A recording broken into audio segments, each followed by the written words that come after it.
De la création de la première radio, Radio Bamakan pour ne pas la citer, à nos jours, il y a eu une multiplication du nombre de radios FM, cela va sans dire. On en compte beaucoup aujourd'hui et à travers l'ensemble du pays. Avec cette multiplication, on a assisté aussi à une multiplication des revues de presse, dans la mesure où la plupart de ces radios font une revue de presse quotidienne. Le hic à ce niveau, c'est que certaines radios, elles sont nombreuses, ont fait de la revue de presse, sinon leur seule source d'information, en tout cas la source d'information majeure. Or, c'est vraiment pour le moins paradoxal qu'une radio soit là en train de relayer l'information de la presse écrite, la radio devant être le premier média à annoncer, que la radio se mette derrière la presse écrite qui doit être le dernier média à annoncer.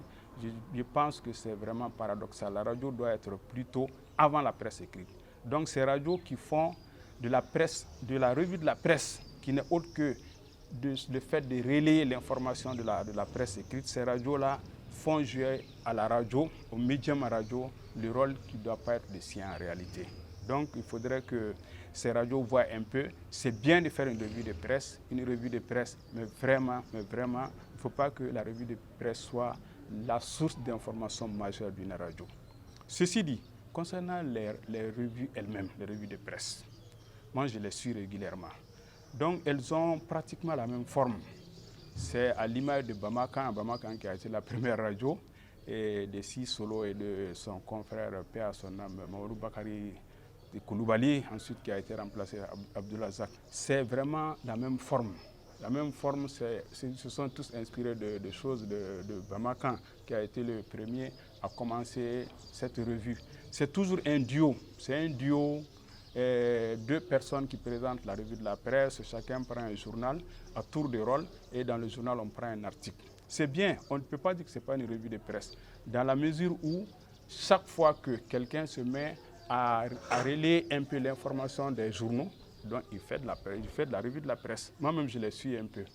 Mais je pense que le contenu des journaux gagnerait mieux à être connu si on procédait de cette manière.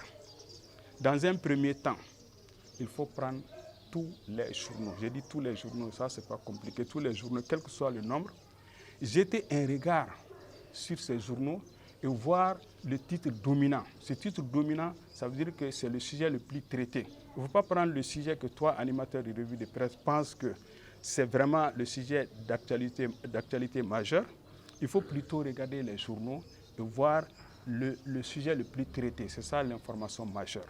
Donc tu prends ce sujet-là, tous les journaux qui l'ont traité, tu fais ce qu'on appelle une revue des titres, qui est un genre journalistique à part, qui est différent de la revue de la presse. Tu fais une revue des titres avec ces journaux qui ont parlé de ce sujet majeur. Ensuite, maintenant, tu mets les journaux à côté, tu fais un commentaire de ces titres. C'est-à-dire un commentaire personnel, mais sur base des titres des journaux. Donc, la matière première, c'est les journaux. Tu fais un commentaire des titres et ce commentaire-là doit servir de chapeau pour le développement de ce même sujet par les mêmes journaux. Maintenant, pour le développement aussi, tu prends le même sujet, tu fais une classification des journaux qui ont traité le sujet de la même manière, et maintenant tu fais un commentaire croisé. Je prends un exemple. Si dans la semaine il y a une nomination d'un Premier ministre, il est évident que ça va être le sujet d'actualité majeure.